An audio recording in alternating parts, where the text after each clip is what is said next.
The Battle of Ezekiel 38, what the prophecy says and how people read it, brought to you by The Brutal Truth. Ezekiel 38:39 describes a future attack on Israel led by Gog of the land of Magog, with allies from the north and east. The coalition marches against a people living securely in their own land. God intervenes with earthquake, confusion among the invaders, pestilence, hail, fire, and brimstone.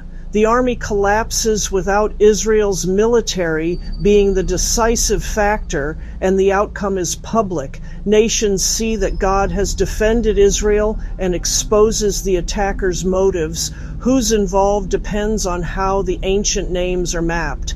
Gog is a leader. Magog, Meshech, Tubal, Gomer, and Togarmah are peoples or regions. Persia, Cush, and Put are listed allies. Some readers match these to modern states using geography around the Black Sea, the Caucasus, Iran, North Africa, and parts of Anatolia. Others caution that pinning ancient ethnonyms to modern borders is uncertain and can change with new research.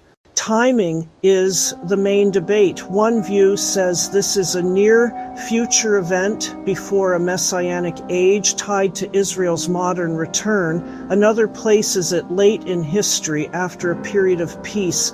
A third sees it symbolically, a visionary way to promise that God will defeat any overwhelming threat.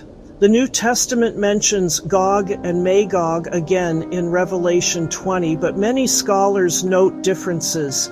Ezekiel's battle ends with cleanup and renewal in a restored land, while Revelations occurs after a messianic reign and ends in final judgment. Some readers connect them, others keep them distinct.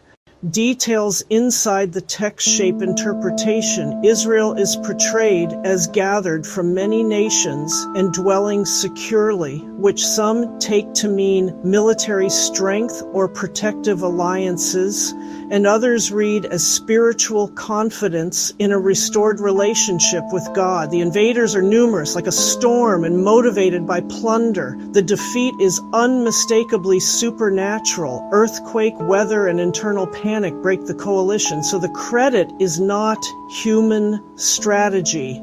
Aftermath images are vivid. The land is cleansed, weapons are collected, and the dead are buried for an extended time. Whether those numbers are literal or symbolic, the emphasis is order restored and reputation restored. Israel knows the Lord, and the nations recognize that the result was not chance. That theme, public vindication after a frightening threat, is the pastoral core of the prophecy. How people apply this today varies. Some point to shifting alliances and rising powers around Israel and say the stage could be setting. Others urge caution, noting that similar claims have surfaced in many eras. Responsible reading keeps the text first and current events second, avoids naming living leaders without clear markers, and holds any timeline loosely. A practical takeaway is steadiness. Ezekiel 38 reminds readers that large coalitions and sudden shocks do not erase a larger plan. Its message is that protection can arrive beyond human capacity, and that the end of a crisis can strengthen identity and purpose. Whether one reads it as future literal war, layered history, or prophetic symbol, the prophecy aims at the same end. Do not despair when the odds look impossible, and judge outcomes by who is honored in the end. Does Israel have access to the Golan Heights? Yes, Israel captured the Golan Heights from Syria in 1967 and has controlled and administered the area ever since. In 1981, it applied Israeli law there, the Golan Heights Law, a move the UN Security Council declared null and void in Resolution 497 even as Israel kept de facto control. The U.S. recognized Israeli sovereignty in 2019, but most countries still regard the Heights as Syrian territory under Israeli occupation. A UN buffer mission, UNDOF, continues to monitor the disengagement line between Israeli-held Golan and Syria. What about the Mount of Olives? Yes, the Mount of Olives sits in East Jerusalem, which Israel captured in 1967 and has administered ever since. Israel applied its law to the area as part of its unilateral annexation of East Jerusalem, though most of the international community regards that territory, including the Mount of Olives, as occupied. Day to day, the site is under Israeli municipal and police control, with religious sites run by various churches and a large historic Jewish cemetery on its western slope. Nearby neighborhoods like At-Tur are Palestinian. In short, Israel controls access and security there, while the area's legal status remains disputed internationally.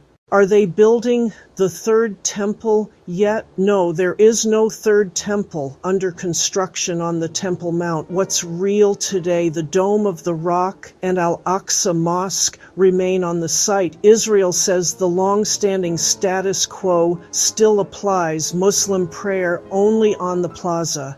Jews may visit but not pray, despite occasional challenges by individual ministers, activists. Some advocacy groups, e.g. the Temple Institute, publicize preparations like vessels, training, and plans, but these are private efforts, not an approved building project on the Mount. Tensions spike when officials or activist groups push the boundaries, e.g. high-profile visits, prayers. Yet even then, the Israeli government publicly reiterates it isn't changing the policy, and no building has started. Bottom line, there's advocacy and symbolism, but no governmental green light, no permits, and no construction on a third temple at the site. If that ever changed, you'd see immediate major announcements and likely a regional diplomatic storm long before any stones were laid. Is access to the Temple Mount part of the Greater Israel plan? Not officially. Greater Israel is an ideological vision held by some factions, not a formal state policy. By law and practice, Israel says it upholds the Temple Mount status quo. Israeli police handle perimeter security, while the Jordanian-backed Islamic Waqf administers the site. Muslims pray there, and non-Muslims may visit, but not pray. Successive governments, Netanyahu's included, publicly reaffirm that stance. That said, the Mount is a flashpoint for activists who do link it to a maximalist territorial or religious program. Figures on the far right, e.g. Itamar Ben-Gvir, have pushed for Jewish prayer or even a synagogue there, steps critics see as part of a broader expansionist agenda. Those moves draw sharp rebukes at home and abroad, and Israel's security establishment regularly warns that altering the status quo could ignite wider conflict. Bottom line, while some ideological currents that talk about Greater Israel also seek expanded Jewish access, ritual change on the Temple Mount, Israel's stated government policy is not to fold the site into such a program and to keep the long-standing status quo in place.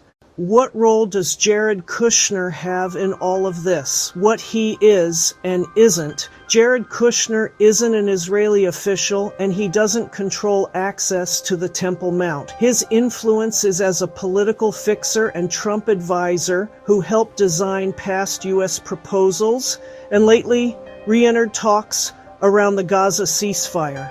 Current diplomacy, multiple reports place Kushner in Jerusalem for the cabinet push that finalized the new ceasefire framework, working alongside Trump ally Steve Witkoff and engaging regional leaders. Israeli and regional outlets also reported direct contact with Hamas interlocutors to seal terms. Temple Mount's stance in his plan in the 2020 U.S. Peace to Prosperity plan that Kushner shepherded, the text explicitly said the Temple Mount Haram al-Sharif status quo should continue uninterrupted, i.e., Muslim prayer-only site administered by the Jordanian-backed Waqf with Israeli security control around it. That is the opposite of a plan to change access.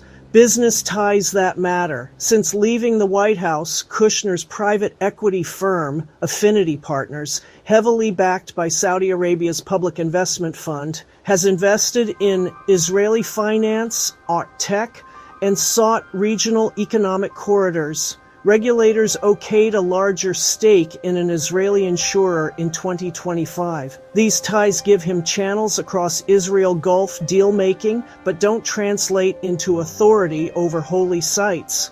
Bottom line, Kushner's role in all of this is as a high-access negotiator and deal-maker, helping broker ceasefire steps and pushing regional normalization economic projects. On the Temple Mount specifically, his own 2020 blueprint reaffirmed the status quo, not changes to access, and there's no credible reporting that he's driving a shift there now. Please like and share.